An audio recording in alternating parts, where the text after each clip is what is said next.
제 아들이 그러더군요. 이제 그만 이 집을 자기 명의로 해달라고. 아내가 좁아서 못 살겠다고요? 평생 밥해 먹여 키운 아들 입에서 나온 말이었습니다. 그 아이는 몰랐을 겁니다. 그 집 등기부등본에 제 이름 옆에 적힌 작은 글씨의 의미를 말입니다. 다음 이야기가 궁금하시다면 구독 한번 눌러주세요. 여러분의 한마디가 새로운 사연을 만들어줍니다. 나는 하나라고 합니다. 35, 작은 꽃집을 운영하고 있어요. 하나 꽃집이라는 제 이름 석자를 걸고 하는 곳이죠. 오늘 저는 그 오랜 짐을 드디어 내려놓았습니다. 이혼 서류에 제 이름을 눌러 썼습니다. 지수 씨의 손은 무척이나 빨랐습니다. 그는 마치 제가 변심할까 두려워하는 사람처럼 서둘러 삐뚤빼뚤한 글씨로 제 이름을 지우더군요. 잉크 냄새가 채 가시지 않은 이혼 서류를 저는 가만히 바라보았습니다. 마음속에는 형언할 수 없는 슬픔이 깊은 우물이 자리했지만 묘한 해방감 또한 함께 밀려들었습니다. 3년의 결혼 생활, 3년의 노력, 3년 동안 저는 좋은 며느리였고 현명한 아내였습니다. 결국 남은 것은 두 글자, 종료뿐이었죠. 이제 제발 제 삶에, 제 가족의 삶에 더 이상 간섭하지 말아주세요. 그는 차가운 목소리로 마치 저를 낯선 사람 대하듯 말했습니다. 저는 그저 미소 지을 뿐이었습니다. 가짜낸 레몬즙보다 더 시큼할 미소였을 겁니다. 지수 씨, 안심하세요. 이제 우리는 남남입니다. 지수 씨는 지수 씨의 가족을, 저는 제 인생을 책임질 겁니다. 누구도 서로를 방해할 일은 없을 거예요. 지방법원 문을 나서는 순간 저는 길고 깊은 한숨을 내쉬었습니다. 억눌려 있던 바위 덩어리 하나가 가슴에서 굴러 떨어진 듯한 기분이었습니다. 늘 가던 카페에 들러 마음을 진정시키려던 참이었습니다. 그때였죠. 휴대전화에서 알림음이 울렸습니다. 사회관계망 서비스 메시지였습니다. 준호 씨의 글이었습니다. 제 전 시동생 준호 씨. 환영합니다. 새 형수님 슬기.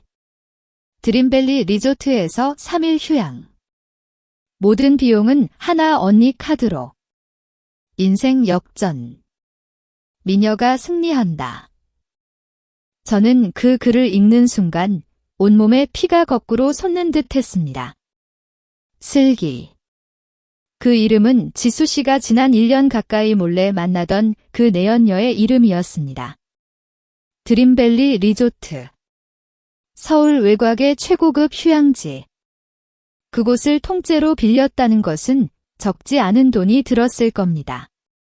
하나 언니카드로 그 문구는 제 마지막 인내심을 칼로 찌르는 듯 했습니다. 지수 씨와 김 여사님은 제 이혼을 자신들의 승리라고 여길 뿐 아니라 제 돈으로 자신들의 뻔뻔함을 축하하고 있었던 겁니다. 그냥 카드만 긁어 그 오만방자한 한마디는 제가 이혼했음에도 불구하고 그들의 사치스러운 삶을 계속해서 책임져야 한다는 뜻이었습니다. 결혼 3년 전은 너무나 물렀습니다. 저는 하나 꽃집이라는 이름으로 여러 지점을 가진 꽃집 사장이었습니다. 안정적인 수입이 있었죠. 하지만 지수 씨는 늘 창의적인 일을 핑계 삼아 집에만 있었습니다. 시동생 준호 씨는 오직 유흥과 사치에만 빠져 있었고요.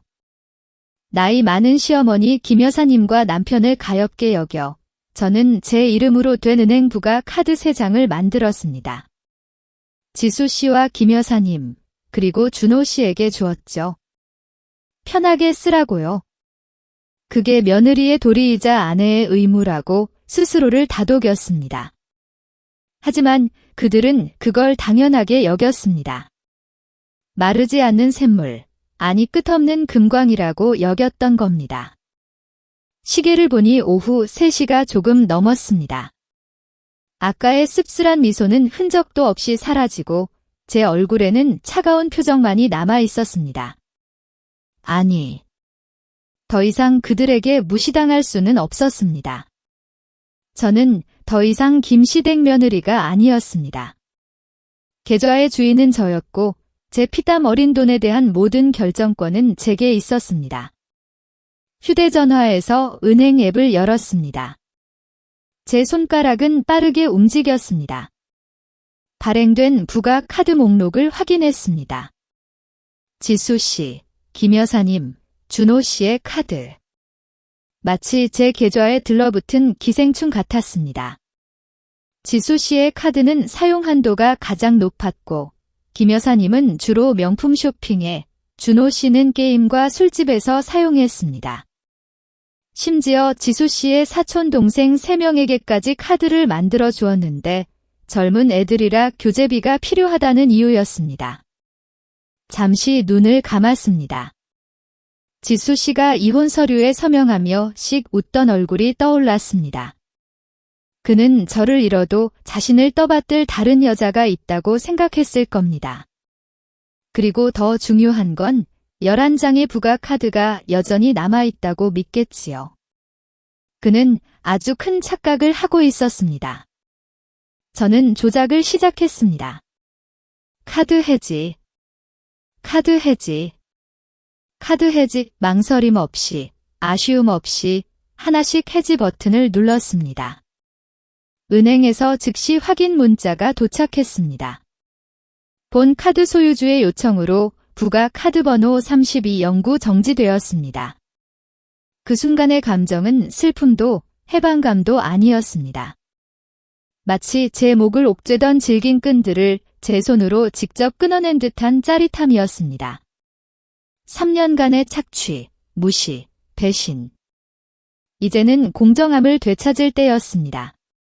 비싼 드림밸리 리조트에서부터 시작해야겠군요. 그들이 제 피땀으로 축하 파티를 즐기고 싶다고요? 저는 그들에게 평생 잊지 못할 파티를 선사할 겁니다. 저는 휴대전화를 들고 오랫동안 알고 지낸 은행 지점장 박 팀장님에게 전화를 걸었습니다. 그들이 아무리 애써도 그 카드들을 더 이상 사용할 수 없다는 확인이 필요했습니다. 제 주 계좌에 돈이 남아있더라도 그들이 호화로운 리조트 한가운데서 빠르고 고통스러운 충격을 받아야 한다는 것을 저는 확신해야만 했습니다. 박 팀장님. 제가 방금 부가 카드 11장을 해지했습니다. 다시 한번 확인 좀 부탁드립니다. 지금 이 시간 이후의 모든 거래는 예외 없이 거절되어야 합니다. 네, 하나씩 시스템에서 이미 영구정지 처리되었습니다. 그 짐을 벗어던지신 것을 축하드립니다. 박 팀장님의 목소리에서 저는 연민을 느낄 수 있었습니다. 전화를 끊었습니다. 이건 그저 시작에 불과해 저는 속으로 생각했습니다. 예단비 6천만 원, 3년간 생활비로 쓴 1억 2천만 원의 이 모든 것을 김씨 가족에게 한 푼도 남김없이 받아낼 겁니다. 저는 햇볕 쏟아지는 길가에 홀로 서 있었지만 더 이상 외롭지 않았습니다. 3년 전에 나약하고 순종적인 여자는 이혼 서류와 함께 죽었습니다.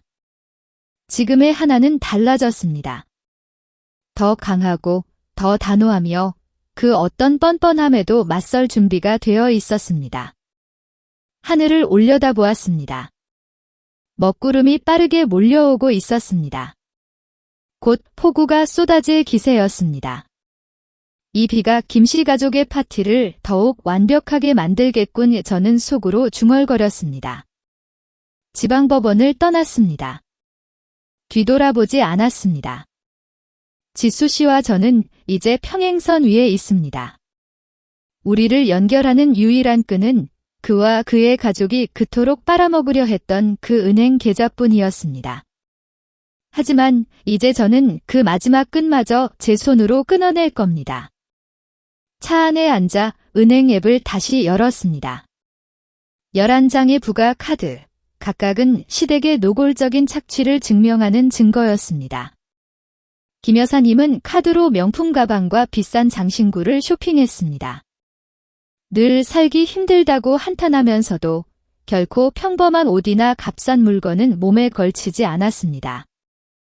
지수 씨는 말할 것도 없었죠. 그의 카드는 내연녀 슬기 씨를 접대하고 밤샘 술자리와 제가 우연히 알게 된 불법 도박에 쓰였습니다. 시동생 준호 씨는 쓸데없는 게임과 친구들과의 유흥에 돈을 썼습니다. 언제나 자신이 부잣집 도련님이라고 자랑했죠. 저는 망설임 없이, 미련 없이 카드 해지 버튼을 하나씩 눌렀습니다.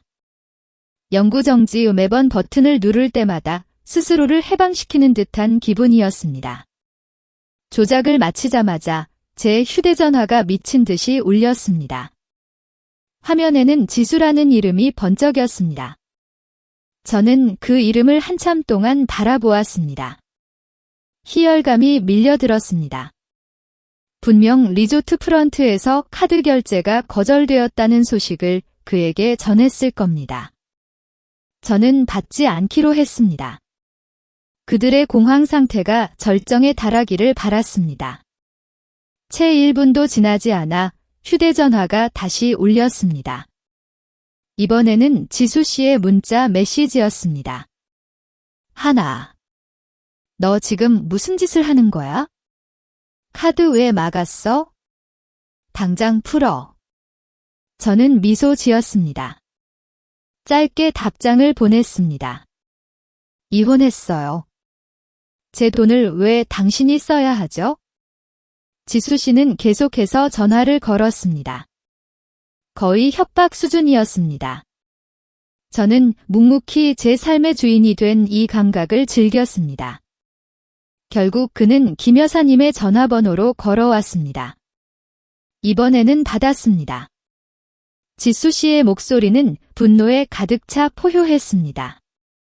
하나 씨, 너 미쳤어. 당장 카드 풀라고. 나 지금 엄마랑 슬기랑 리조트에 갇혔어. 호텔에서 내 짐을 붙잡고 있단 말이야. 저는 시치미를 뚝 떼고 놀란 척했습니다. 어머, 지수 씨. 왜 저한테 씨라고 부르세요? 우리는 방금 이혼했잖아요. 저를 하나 씨라고 부르는 게 예의 아니겠어요? 닥쳐. 나 지금 너랑 농담할 시간 없어.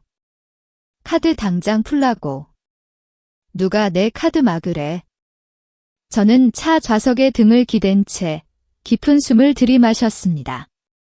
지수 씨, 똑똑히 들으세요. 그 카드는 제 이름으로 되어 있어요.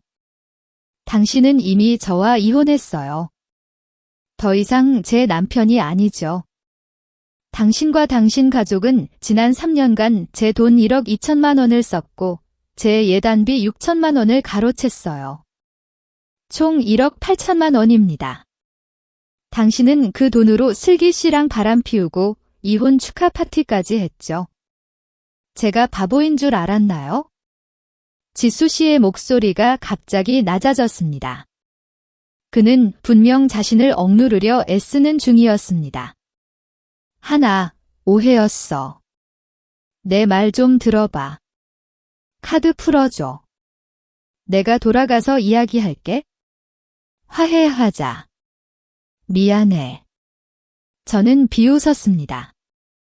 연기 정말 못하네요. 지수 씨, 화해. 이혼은 당신의 결정이었어요. 이제 와서 카드 때문에 화해하자고요? 더군다나 방금 이혼 서류에 서명하고 바로 내 불륜녀와 축하 파티를 한 사람과는 화해할 생각이 없어요. 너 이 독한 년. 너 이 악독한 계집애. 감히 우리 엄마랑 내 동생한테 이럴 수 있어? 지수 씨는 다시 본색을 드러내며 목소리를 높였습니다. 바로 그때였습니다. 김 여사님의 목소리가 섞여 들어왔습니다. 날카롭고 분노에 가득 찬 소리였습니다. 이년아, 내가 감히 우리 집에 이럴 수 있어? 당장 카드 풀어. 안 그러면 내가 고소할 거야. 내가 너 가만두지 않을 거라고. 저는 더 이상 인내심이 없었습니다. 저는 단호하게 말했습니다. 김 여사님, 그리고 지수 씨, 똑똑히 들으세요. 우리는 이혼했어요. 저는 더 이상 당신 댁 며느리가 아닙니다. 당신들은 제 돈 1억 8천만 원을 무분별하게 썼어요. 3일 줄게요. 그 돈 전부 갚지 않으면 지방법원에 고소할 거예요. 증거는 충분합니다. 지금 당신들의 독한 년 파티나 즐기세요. 말을 마친 저는 그들의 대답을 기다리지 않았습니다. 통화 종료 버튼을 눌렀습니다. 그리고 바로 그 세 사람의 전화번호를 모두 차단했습니다. 차 창밖을 내다보았습니다. 첫 빗방울이 후두둑 떨어지기 시작했습니다.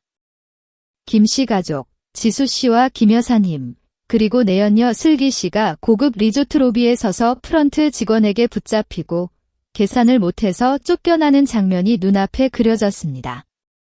그 치욕스럽고 창피한 감정은 지난 3년간 제가 견뎌야 했던 것에 비하면 아무것도 아니었습니다.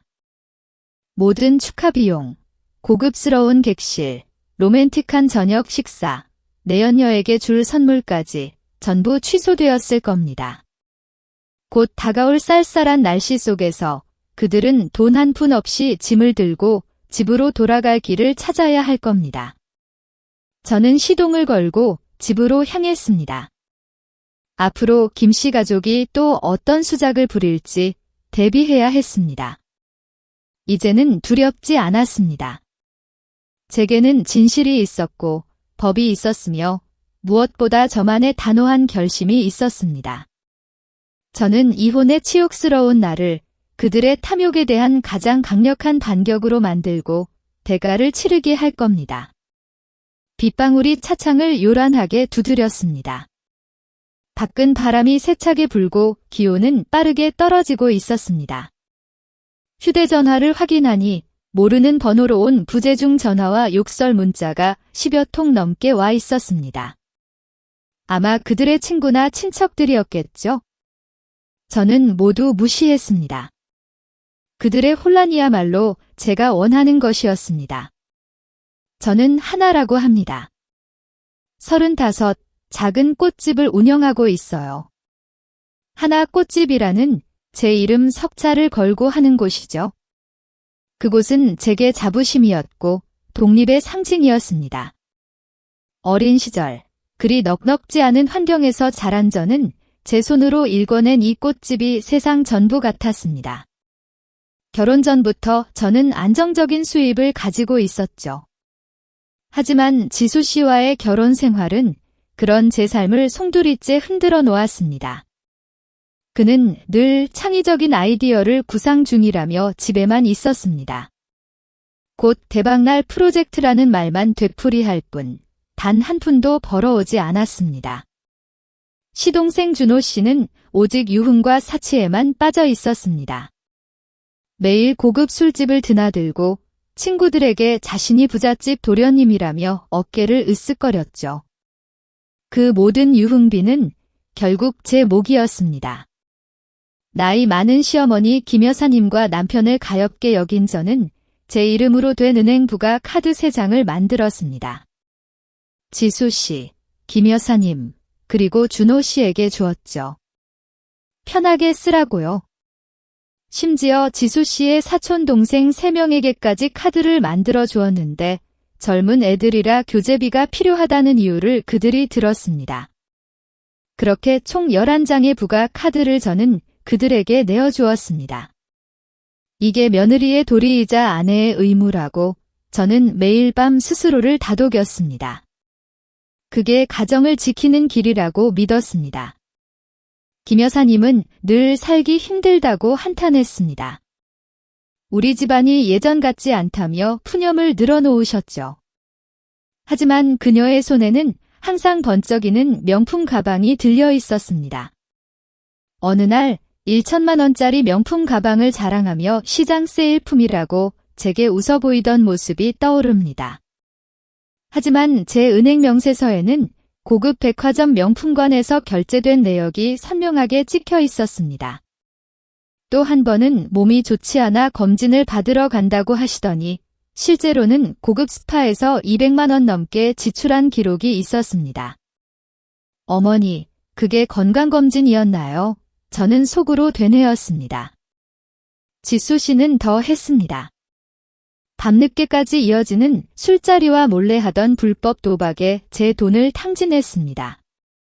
제가 우연히 그의 휴대전화에서 발견한 내연녀 슬기 씨와의 문자 메시지, 미래 장소를 알려주는 호텔 영수증, 값비싼 선물 구매 내역. 그 모든 것이 제 피땀 어린 돈으로 이루어진 것이었습니다. 그 문자 메시지를 보던 순간 제 심장은 마치 날카로운 칼에 난도질 당하는 듯 했습니다.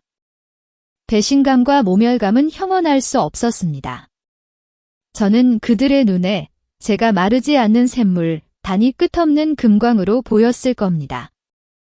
제 순종적인 마음과 무한한 인내심은 그들에게는 그저 마음껏 퍼낼 수 있는 돈 찍어내는 기계와 다름없었을 겁니다.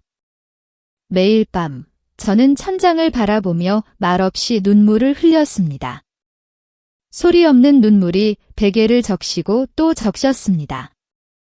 내가 이 모든 것을 자초했구나. 내가 너무 어리석었어. 저는 스스로를 자책하며 그저 가슴속에 끓어오르는 고통을 억누를 뿐이었습니다. 흐르지 않는 눈물이 제 마음을 더욱 차갑게 얼어붙게 만들었습니다. 3년의 세월은 그렇게 저를 조금씩 죽여나가고 있었습니다.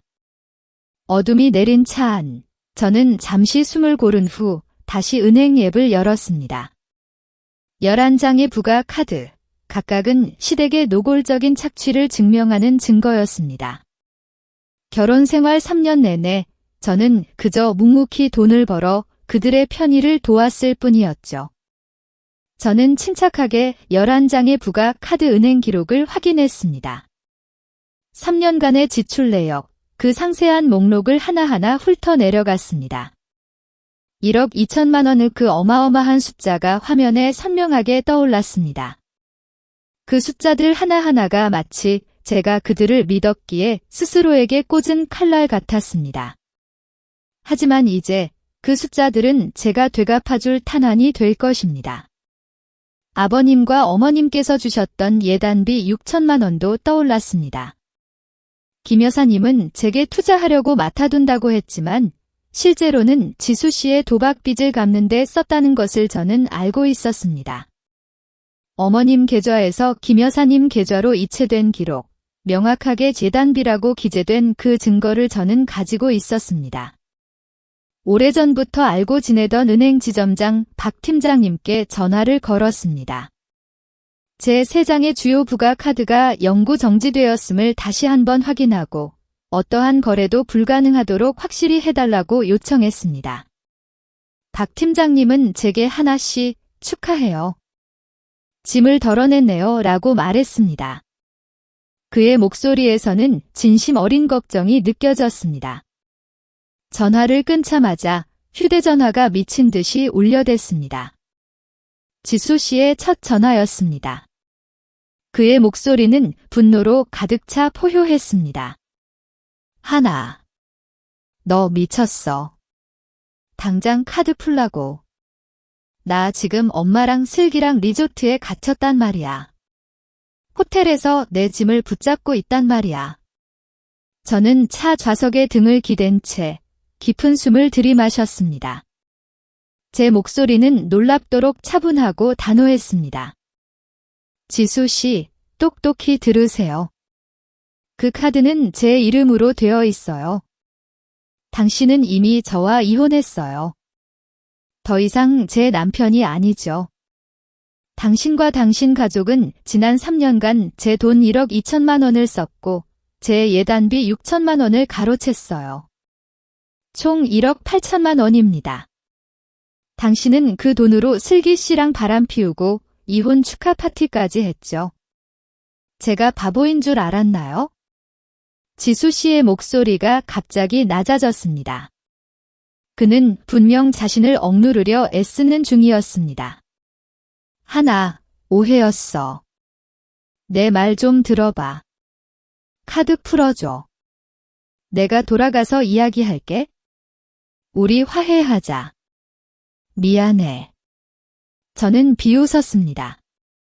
콧방귀를 뀌는 소리가 제 귀에 마저 차갑게 울렸습니다. 연기 정말 못하네요. 지수 씨 화해. 이혼은 당신의 결정이었어요. 이제 와서 카드 때문에 화해하자고요? 더군다나 방금 이혼 서류에 서명하고 바로 내 불륜녀와 축하 파티를 한 사람과는 화해할 생각이 없어요. 너 이 독한 년. 너 이 약독한 계집애. 감히 우리 엄마랑 내 동생한테 이럴 수 있어? 지수 씨는 다시 본색을 드러내며 목소리를 높였습니다. 바로 그때였습니다. 김 여사님의 목소리가 섞여 들어왔습니다. 날카롭고 분노에 가득 찬 소리였습니다. 이년아. 내가 감히 우리 집에 이럴 수 있어? 당장 카드 풀어. 안 그러면 내가 고소할 거야. 내가 너 가만두지 않을 거라고. 저는 더 이상 인내심이 없었습니다. 더 이상 구차한 설명을 늘어놓을 필요도 없었습니다. 저는 단호하게 말했습니다. 김 여사님, 그리고 지수 씨, 똑똑히 들으세요. 우리는 이혼했어요. 저는 더 이상 당신 댁 며느리가 아닙니다. 당신들은 제 돈 1억 8천만 원을 무분별하게 썼어요. 3일 줄게요. 그 돈 전부 갚지 않으면 지방법원에 고소할 거예요. 증거는 충분합니다. 지금 당신들의 독한 년 파티나 즐기세요. 말을 마친 저는 그들의 대답을 기다리지 않았습니다. 통화 종료 버튼을 눌렀습니다. 그리고 바로 그 세 사람의 전화번호를 모두 차단했습니다. 차 창밖을 내다보았습니다. 첫 빗방울이 후드득 떨어지기 시작했습니다. 김 씨 가족, 지수 씨와 김 여사님, 그리고 내연녀 슬기 씨가 고급 리조트 로비에 서서 프런트 직원에게 붙잡히고 계산을 못해서 쫓겨나는 장면이 눈앞에 그려졌습니다. 그 치욕스럽고 창피한 감정은 지난 3년간 제가 견뎌야 했던 것에 비하면 아무것도 아니었습니다.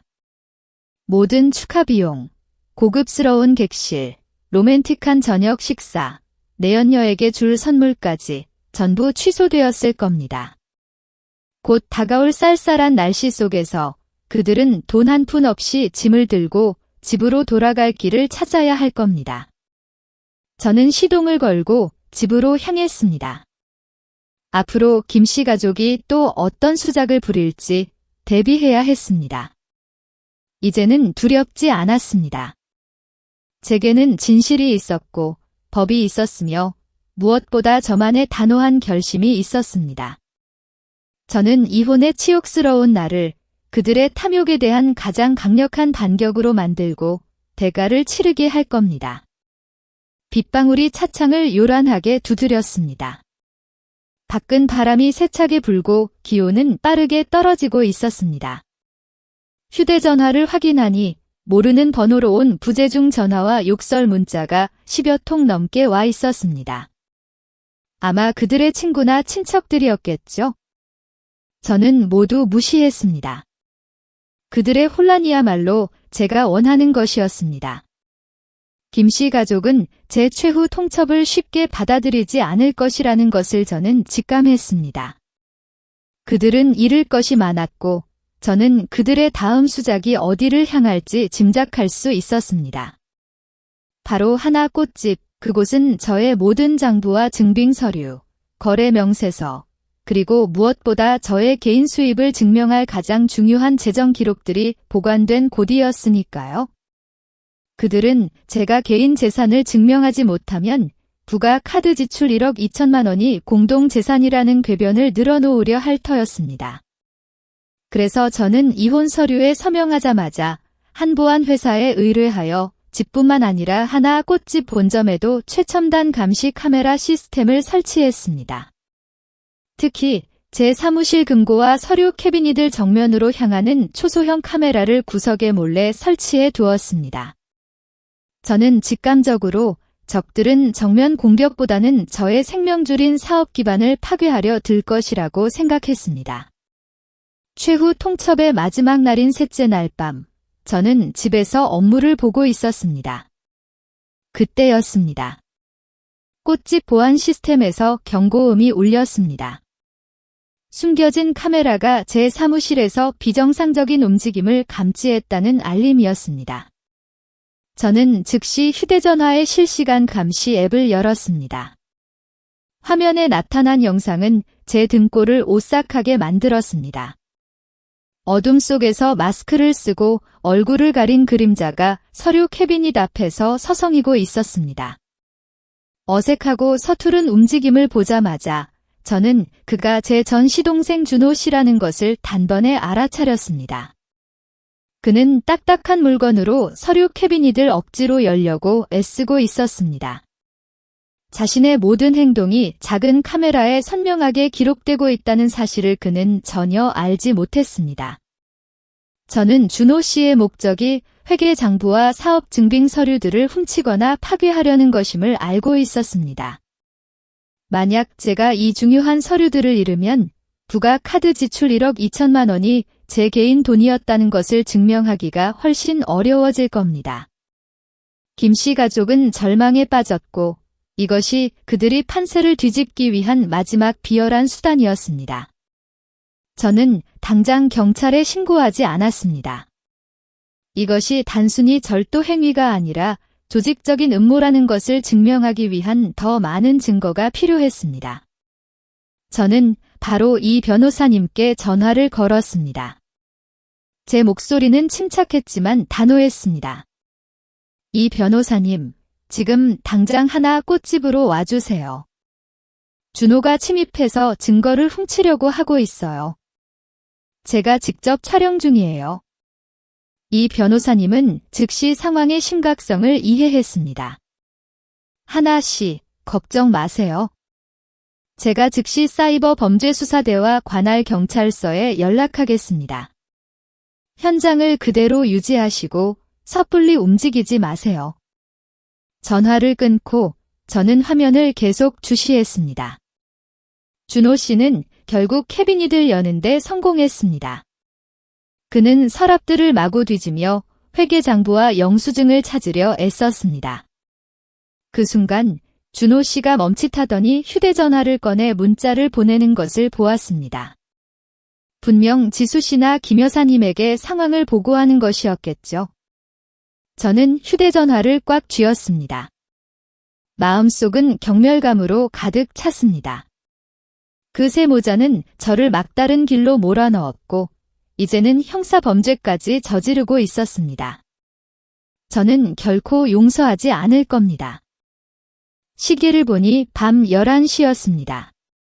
숨겨진 카메라는 준호 씨가 서류들을 검은 가방에 쑤셔 넣는 모습을 여전히 기록하고 있었습니다. 이제는 제가 나설 때였습니다. 저는 제 노력과 재산에 감히 손을 댄 자를 제 손으로 직접 현장에서 잡고 싶었습니다. 저는 차를 몰고 꽃집으로 향했습니다. 10분도 채 걸리지 않았습니다. 도착했을 때 꽃집 안은 여전히 어두웠지만 사무실 안에서 달그락거리는 소리가 희미하게 들려왔습니다. 저는 조용히 정문 잠금 장치를 열고 안으로 들어섰습니다. 은은한 꽃향기도 공기 중에 팽팽한 긴장감을 감출 수는 없었습니다. 저는 빠르게 사무실로 향했고 불을 환하게 켰습니다. 준호 씨, 지금 여기서 뭐 하는 거예요? 저는 크게 소리쳤습니다. 제 목소리는 얼음장처럼 차가웠습니다. 준호 씨는 화들짝 놀라며 서류로 가득 찬 검은 가방을 손에서 놓쳤습니다. 그는 급히 뒤돌아보았지만 마스크로 가려진 얼굴 위로 그의 눈은 극도의 공포에 질려 있었습니다. 하나 씨, 어떻게 여기에? 준호 씨는 목소리를 떨며 더듬거렸습니다. 그는 가방을 다시 주우려 했지만 제가 더 빨랐습니다. 저는 발로 가방을 멀리 밀어냈습니다. 제가 여기 없었으면 제 전 시동생이 한밤중에 남의 가게에 침입하는 취미가 있는 줄 어떻게 알았겠어요. 저는 그에게 다가가 마주 섰습니다. 지수 씨랑 김 여사님이 시킨 거죠? 준호 씨는 여전히 변명하려 애썼습니다. 아니에요. 하나씩 그냥 지나가다 문이 열려 있어서 들어와 본 거예요. 한밤중에 지나가다 문이 열려 있어서요? 준호 씨, 그 변명이 말이 된다고 생각해요? 제 가게는 자물쇠로 굳게 잠겨 있었어요. 당신은 뒷문을 따고 들어왔어요. 문을 따고 침입해서 서류를 훔치는 그 모든 과정, 제가 다 촬영해 두었어요. 저는 휴대전화를 꺼내 준호 씨가 자물쇠와 씨름하고 서류 캐비닛을 뒤지는 장면이 담긴 영상을 틀었습니다. 준호 씨는 휴대전화 화면을 바라보았습니다. 그의 눈은 공포로 크게 뜨였습니다. 그는 현장에서 붙잡혔다는 것을 알았고 더 이상 변명할 길이 없다는 것을 깨달았습니다. 하나 씨, 제발 용서해 주세요. 이 일은 지수 씨나 엄마랑 관련 없어요? 제가 혼자 한 짓이에요. 준호 씨는 떨리는 손으로 변명하려 애썼습니다. 혼자 한 짓. 준호 씨, 제가 3살짜리 어린애인 줄 알아요? 형과 엄마가 1억 8천만 원 빚에서 벗어나도록 제 재정 증거 서류를 훔쳐 파괴하려 했잖아요. 그게 음모가 아니면 뭐겠어요? 바로 그때였습니다. 이 변호사님과 2명의 경찰관이 안으로 들어섰습니다. 그들의 눈은 준호 씨를 엄숙하게 바라보았습니다. 저희는 X동 지구대 경찰입니다. 당신은 누구이며 한밤중에 이 가게에서 무엇을 하고 있습니까? 한 경찰관이 단호하게 물었습니다. 준호 씨는 완전히 무너졌습니다. 그는 꼼짝도 하지 못했습니다. 이 변호사님은 제 옆으로 다가왔습니다. 하나 씨, 수사기관에 증거를 제출해 주시겠습니까? 저는 고개를 끄덕이며 경찰관에게 휴대전화를 건넸습니다. 경찰관님, 이것은 이 사람이 침입하여 저의 중요한 재정 증빙 서류를 고의로 파괴하려 한 모든 과정을 담은 영상입니다. 그의 목적은 서류 절도였습니다. 이어서 저는 이 변호사님께 휴대전화를 건네며 준호 씨의 옛 휴대전화에서 복구한 문자 메시지를 열어 보여드렸습니다. 준호 씨가 침입하기 전에 제가 기술 전문가를 통해 미리 복구해둔 메시지였습니다. 그리고 이 변호사님, 이것은 준호 씨와 지수 씨의 내연녀 슬기 씨 사이에서 복구된 문자 메시지입니다. 이 메시지는 절도 음모를 명확히 밝혀줍니다. 슬기 씨는 준호에게 장부를 다 가져가야 해. 안 그러면 하나 씨가 지수를 고소할 증거가 충분해. 서둘러 라고 부추겼어요. 이 변호사님은 메시지를 읽고 고개를 절레절레 흔들었습니다. 아주 명확하군요. 이건 단순 절도가 아니라 대규모 민사소송에서 증거를 인멸하려는 조직적인 행위입니다. 경찰관은 즉시 준호 씨에게 수갑을 채웠습니다. 준호 씨, 당신은 침입 및 고의적 재산 손괴 혐의로 체포되었습니다. 당신은 묵비권을 행사할 권리가 있으며 당신이 하는 모든 말은 법정에서 증거로 사용될 것입니다. 준호 씨는 절망적인 눈빛으로 저를 바라보며 애원했습니다. 하지만 저는 고개를 돌렸습니다. 제 노력에 감히 손을 댄 자에게는 더 이상 한치의 연민도 없었습니다. 이 변호사님, 그리고 준호 씨는 경찰서로 가서 조사를 받았습니다. 조사실에서 준호 씨는 체포될 때 제가 말한 대로 묵비권을 행사하려 애썼습니다. 하지만 이 변호사님과 경찰관이 반박할 수 없는 증거들을 제시하자 그는 결국 자백할 수밖에 없었습니다. 증거는 명확했습니다. 첫째, 준호 씨의 침입 및 물건 뒤지기 행위 전체를 기록한 영상이. 둘째, 준호 씨와 지수 씨의 내연녀 슬기 씨 사이에서 복구된 문자 메시지 2건. 이 메시지들은 서류 절도의 목적을 분명히 보여주었습니다. 셋째, 준호 씨가 1억 8천만 원 민사 소송의 증거를 인멸하려 했다는 저의 진술과 밤 12시가 넘었을 무렵 지수 씨와 김 여사님이 경찰서에 나타났습니다. 그들의 얼굴은 창백하고 경악으로 가득 차 있었습니다. 분명 준호 씨가 체포되기 전에 구조 요청 문자를 보냈을 겁니다. 김 여사님은 방으로 달려 들어오더니 붙잡혀 있는 준호 씨를 보고 통곡하며 소리쳤습니다. 내 아들. 경찰 아저씨들, 왜 내 아들을 이래? 하나, 내가 감히 내 아들을 이렇게까지 망쳐야겠어? 지수 씨도 함께 달려와 준호 씨를 끌어내려 애썼습니다. 경찰관님, 오해가 있어요. 제 동생은 철이 없어서 그래요. 제가 시켰어요. 저를 잡아가세요. 이 변호사님은 자리에서 일어서서 엄숙한 목소리로 말했습니다. 김 여사님, 지수 씨, 진정하세요. 여긴 경찰서입니다. 준호 씨는 하나 씨의 꽃집에 침입하여 재정 증거를 훔치려 했어요. 이 행위는 중대한 범죄입니다. 증거라니. 내가 감히 내 아들을 모함해 김 여사님은 여전히 완강하게 부인했습니다. 저는 앞으로 나서서 지수 씨와 김 여사님을 정면으로 바라보았습니다. 지수 씨, 김 여사님, 아직도 부인하려 해요. 당신들이 준호를 부추긴 거잖아요. 장부를 훔치면 저를 더 이상 고소할 수 없을 거라고 생각했나요? 당신들은 인생에서 가장 큰 실수를 저질렀습니다. 사건 담당 경찰관은 지수 씨와 김 여사님에게 질서 유지를 요청했습니다. 김지수 씨, 김 여사님, 두 분은 자제해 주십시오. 준호 씨는 침입 행위를 자백했습니다. 다행히 하나 씨의 재산에 대한 실질적인 손실은 없었습니다.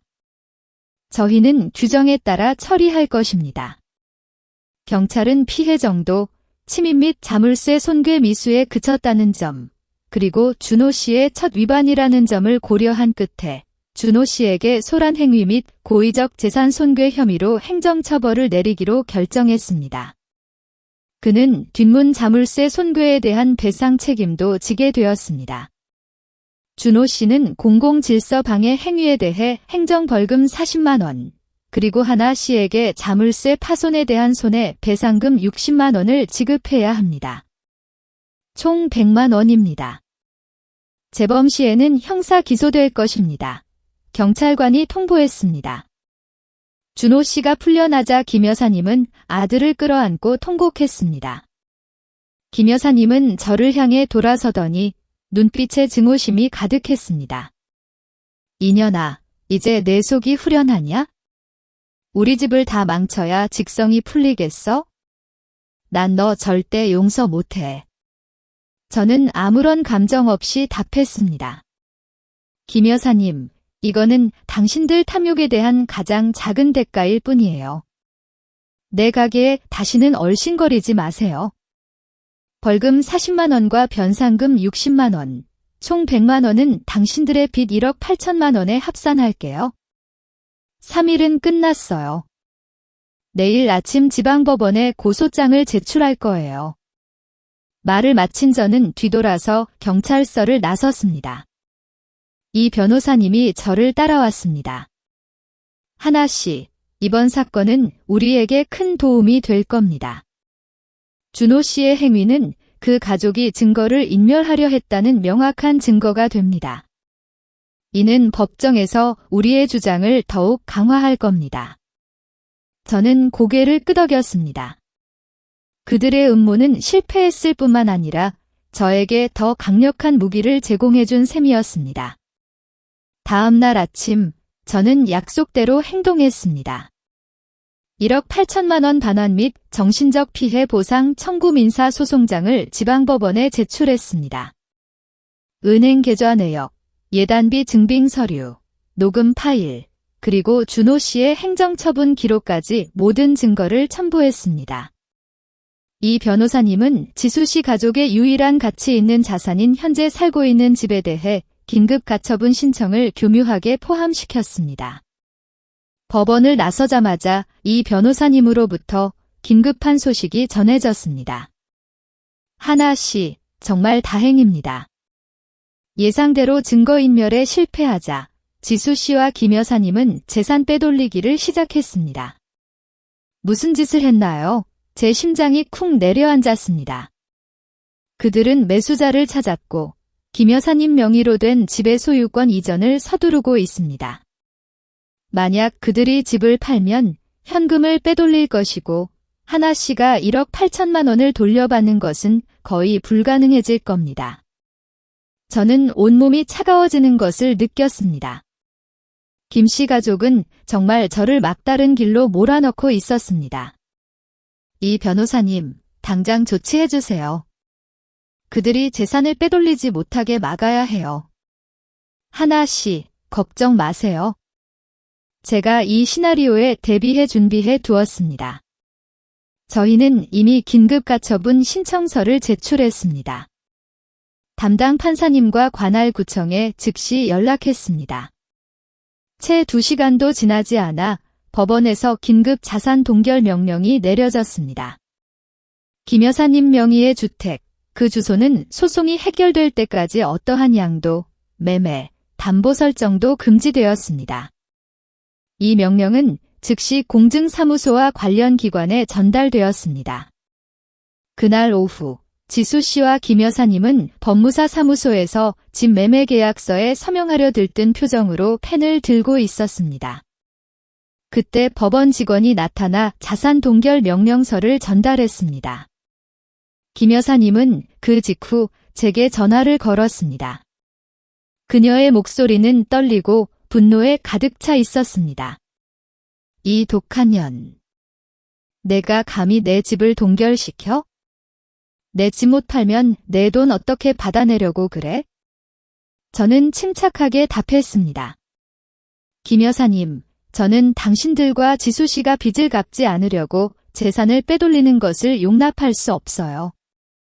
그 집은 당신들이 저에게 빚진 1억 8천만 원을 담보하는 유일한 자산이에요. 이건 법원의 명령이지 제 개인적인 의지가 아니에요. 돈을 갚으면 법원에서 명령을 해제할 거예요. 간단하죠? 지수 씨가 어머니의 휴대전화를 빼앗아 들고 소리쳤습니다. 하나 씨, 당신은 우리 가족을 길거리로 내쫓고 싶은 거야? 인간적인 도리는 조금도 없는 거야? 인간적인 도리? 지수 씨, 당신은 바람 피우고 내 돈을 갈취하고 동생에게 도둑질을 시키고 이제는 유일한 집까지 팔아서 빚을 갚지 않으려고 했어요. 당신이 감히 저에게 진간적인 도리라는 말을 할 자격이 있나요? 당신은 이미 그 자격을 오래전에 잃었어요. 빚이나 갚을 생각이나 하세요. 저는 단호하게 전화를 끊었습니다. 자산 동결 명령은 치명적인 일격이었습니다. 그들의 마지막 활로를 완전히 막아버린 것입니다. 그들은 이제 더 이상 돈을 융통할 능력을 잃었습니다.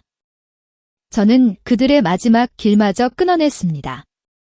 자산이 동결된 후 지수 씨와 김 여사님은 절망에 빠졌습니다. 저는 그들의 마지막 남은 자존심, 즉 가문의 명예를 이용하기로 결심했습니다. 이 변호사님은 제 요청에 따라 법률 보고서를 간결하고 객관적으로 작성했습니다. 지수 씨의 외도, 김 여사님과 준호 씨의 돈 착취, 절도 음모, 그리고 결정적으로 위조된 차용증과 필적 감정 결과까지 모든 증거가 담겨 있었습니다. 이 보고서는 김씨 가문에서 영향력 있는 몇몇 어른들께 보내졌습니다. 예를 들어 김씨 종친 회장님과 존경받는 몇몇 큰아버지, 큰어머니께요. 법적 절차에 앞서 가문 내부에서 문제를 해결할 필요가 있다는 정중한 메모와 함께였습니다. 정보가 전달된 지 몇 분 지나지 않아 제 휴대전화는 가문의 친척들로부터 온 문자 메시지와 전화로 불이 났습니다. 김 여사님도 전화를 걸었습니다. 그녀의 목소리는 쉰 소리가 났고 이전의 기세는 전혀 찾아볼 수 없었습니다. 하나야, 내가 감히 이런 짓을 해? 우리 가문의 명예를 이렇게까지 짓밟아야겠어? 저는 차분하게 대답했습니다. 김 여사님, 가문의 명예는 당신들이 스스로 짓밟은 거예요. 저는 그저 진실을 알렸을 뿐입니다. 이제 당신들은 1억 8천만 원을 갚아야 해요. 그 후에 모든 관계는 끝날 겁니다. 동시에 저는 슬기 씨의 남편 태호 씨의 연락처를 친구를 통해 알아냈습니다. 저는 그에게 길지 않지만 끔찍한 진실이 담긴 이메일을 보냈습니다. 지수 씨가 슬기 씨에게 쓴 돈의 증거, 호텔 영수증과 선물 구매 내역, 슬기 씨가 리조트에서 지수 씨와 함께 있다는 것을 확인하는 문자 메시지, 그리고 특히 슬기 씨가 준호 씨에게 절도를 부추긴 증거까지 첨부했습니다. 몇 시간 후 제 휴대전화가 울렸습니다. 모르는 번호였습니다. 수화기 너머의 목소리는 분노와 고통으로 가득 차 있었습니다. 하나 씨, 당신이 김지수 전처 맞죠? 당신이 보낸 이 자료들 무슨 뜻입니까? 우리 가정을 망치고 싶은 겁니까? 저는 침착하게 대답했습니다. 태호 씨, 저는 가정을 망치고 싶지 않아요. 저는 진실을 알리고 싶을 뿐이에요. 당신의 아내는 지수 씨와 불륜을 저질렀을 뿐만 아니라 제 돈을 갈취하려 했어요. 당신이 아는 그녀의 진짜 모습이 아니라는 걸 알려드리고 싶었어요. 그날 저녁 6시쯤 저는 베란다에서 꽃에 물을 주고 있었습니다. 그때 지수 씨가 사는 동네에서 시끄러운 고함 소리가 들려왔습니다. 곧 지역 사회관계망 서비스에 짧은 영상이 올라왔습니다. 제목은 재벌가 사위, 아내 외도 폭로하며 길거리 난동이었습니다. 영상 속에서 태호 씨는 덩치 큰 남자 몇 명과 함께 지수 씨의 집 앞에 서 있었습니다. 그는 제가 보낸 증거 사진들을 손에 들고 소리쳤습니다. 김지수, 이 망할 놈. 내 아내를 유혹하고 내 돈까지 빼돌려? 당장 나와. 지수 씨와 김 여사님은 문을 닫으려 했지만 태호 씨는 발로 문을 세게 찼습니다. 유리창이 깨지는 소리가 요란하게 울렸습니다.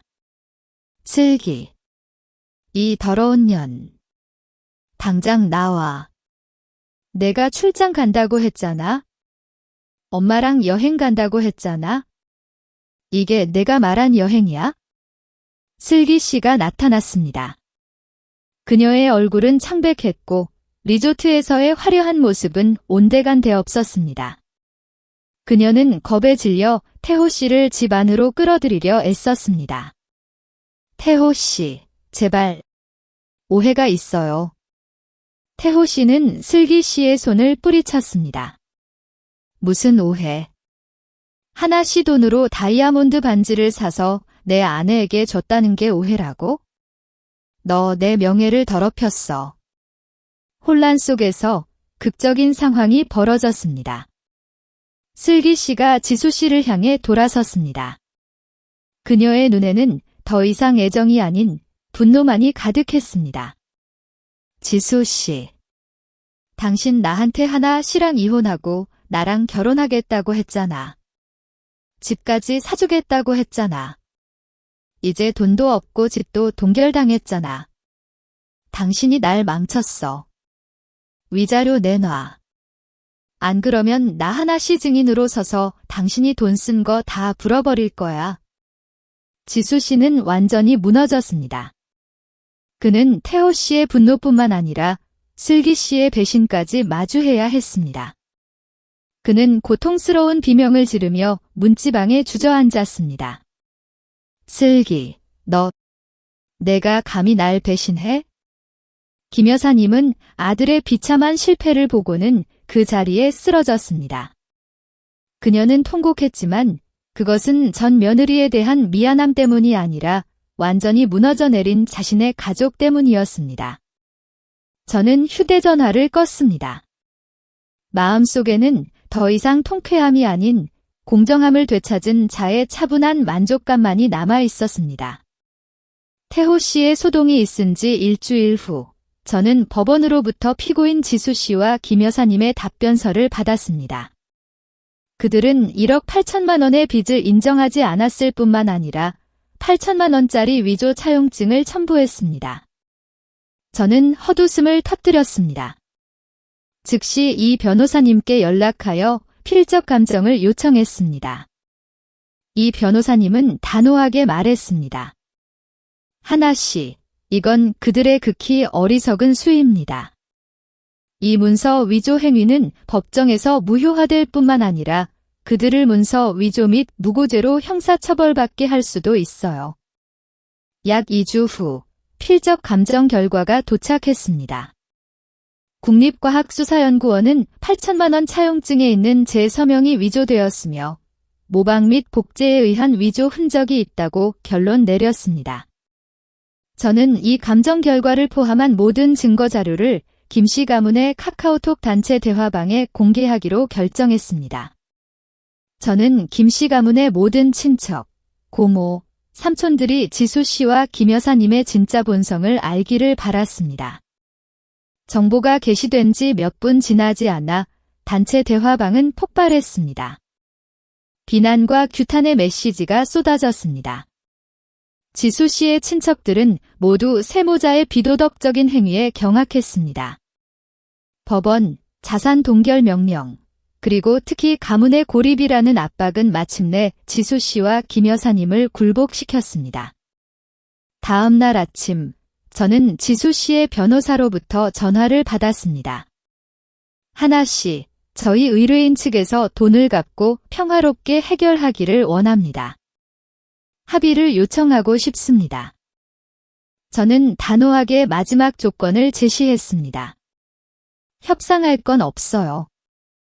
1억 8천만 원 한 푼도 빠짐없이, 그리고 정신적 피해 보상금 2천만 원 추가요. 총 2억 원입니다. 양측 변호사 간의 몇 시간 동안의 팽팽한 협상 끝에 지수 씨와 김 여사님은 결국 채무 변제 합의에 동의할 수밖에 없었습니다. 원금 1억 8천만 원은 즉시 갚고 나머지 2천만 원은 1년 내에 분할 상환하며 공증된 약정서를 작성하기로 했습니다. 3일 후 1억 8천만 원이 제 계좌로 입금되었습니다. 은행에서 확인 문자를 받았을 때 저는 끝없는 안도감을 느꼈습니다. 그것은 단순한 돈이 아니라 해방이었습니다. 합의서 서명은 변호사 사무실에서 이루어졌습니다. 지수 씨와 김 여사님은 초췌한 얼굴로 나타났습니다. 이전의 오만한 모습은 온데간데 없었습니다. 지수 씨는 고개를 숙인 채 저를 쳐다보지도 못했습니다. 김 여사님, 지수 씨, 1억 8천만 원은 충분히 받았어요. 소송은 취하할게요. 나머지 2천만 원은 약속대로 이행해 주실 거라 믿어요. 제가 말했습니다. 김 여사님은 애원하는 눈빛으로 저를 바라보며 목이 메어 말했습니다. 하나야, 미안하다.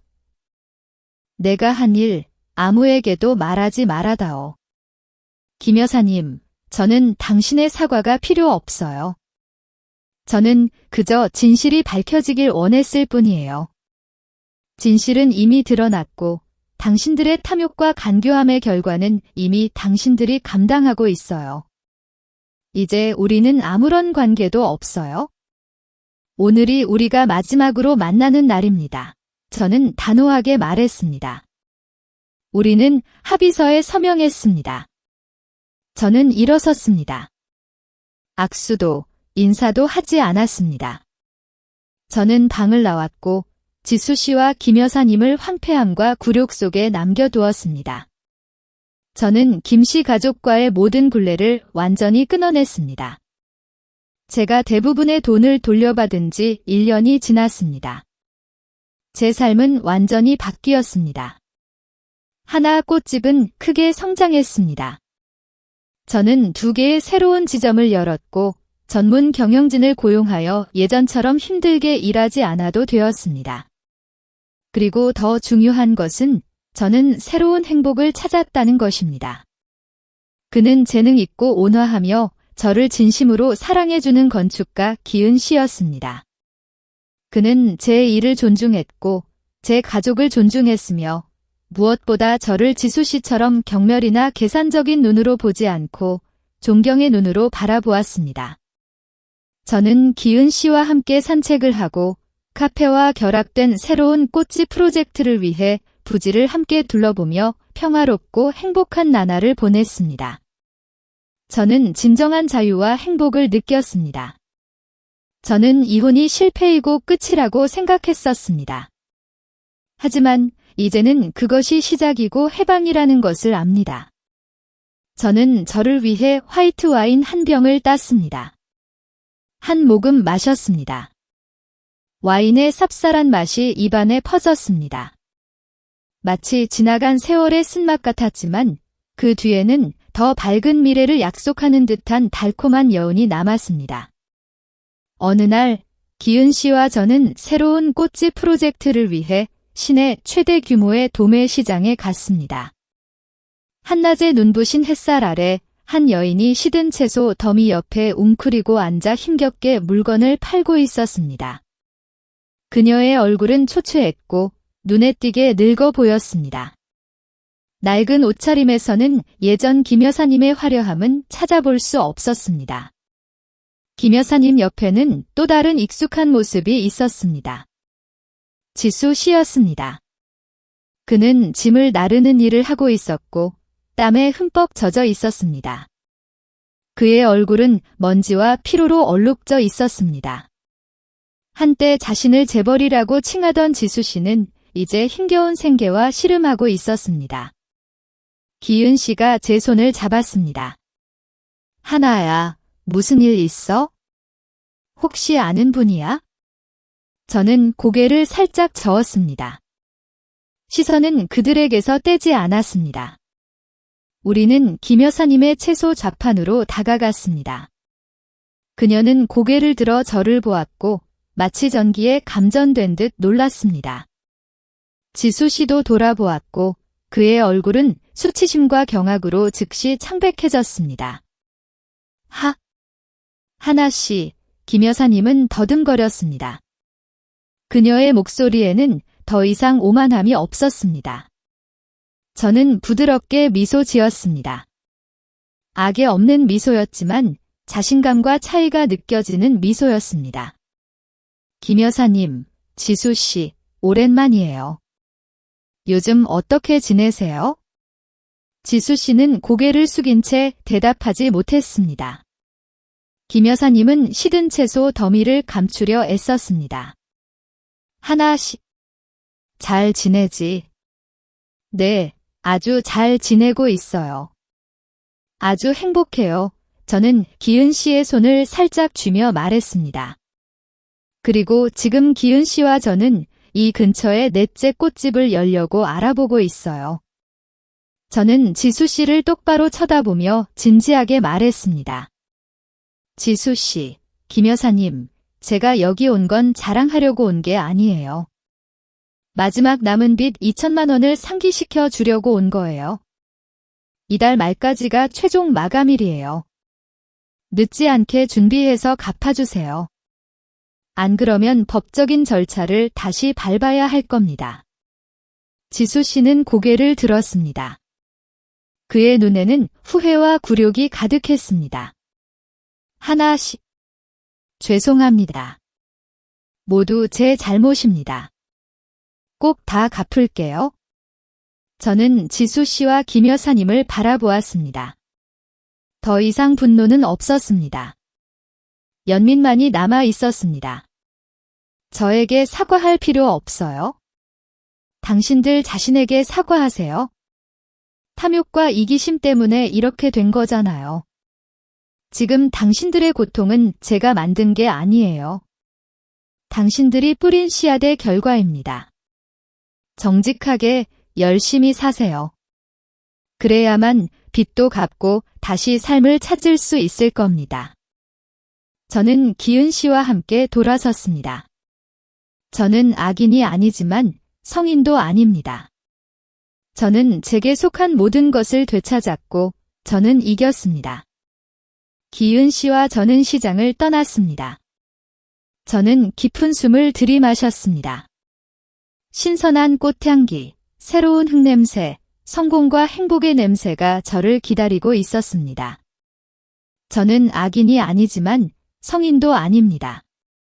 저는 제게 속한 모든 것을 되찾았고 저는 이겼습니다. 김 여사님은 자식을 위한 사랑이라는 이름으로 지수 씨를 통제하고 그의 잘못을 맹목적으로 감싸 안았죠. 하지만 그 결과는 아들의 무책임과 스스로의 몰락이었어요. 진정한 사랑은 자식을 스스로 성장하게 하고 옳고 그름을 가르치며 존중하는 것에서 시작된다는 걸 그녀는 너무 늦게 깨달았을 거예요. 가정을 지탱하는 유일한 토대는 사랑과 존중이지 맹목적인 희생이나 이기적인 통제가 아니라는 것을요. 지수 씨와 준호 씨는 제 희생을 당연하게 여겼고 탐욕과 이기심으로 저를 착취했어요. 그들은 부모와 아내의 사랑을 무한정으로 누릴 수 있는 권리라고 착각했죠. 하지만 그 결과는 모든 것을 잃고 비참한 삶을 사는 것이었어요. 누구도 부모의 사랑을 당연하게 여길 권리는 없다는 것을 그들은 뼈저리게 느꼈을 겁니다. 성장한다는 것은 감사할 줄 알고 자신의 행동에 책임지며 타인의 노력을 존중하는 법을 배우는 것이죠. 이기심은 결국 가장 소중한 것들을 파괴하고 말아요. 저는 복수하려 한 것이 아니었어요. 저는 그저 공정함을 되찾고 싶었을 뿐입니다. 침묵은 때로는 용인으로 비춰질 수 있지만 현명한 행동은 때로는 가장 강력한 목소리가 되죠. 선의는 올바른 곳에 놓였을 때만 가치를 지닙니다. 그리고 때로는 냉철한 응징이 도덕적인 각성을 불러일으키는 유일한 방법이 될 수도 있다는 것을요. 저는 제 삶의 주인이 되었고 과거는 이제 다퉜어요. 저는 새로운 삶의 장을 맞이할 준비가 되어 있습니다.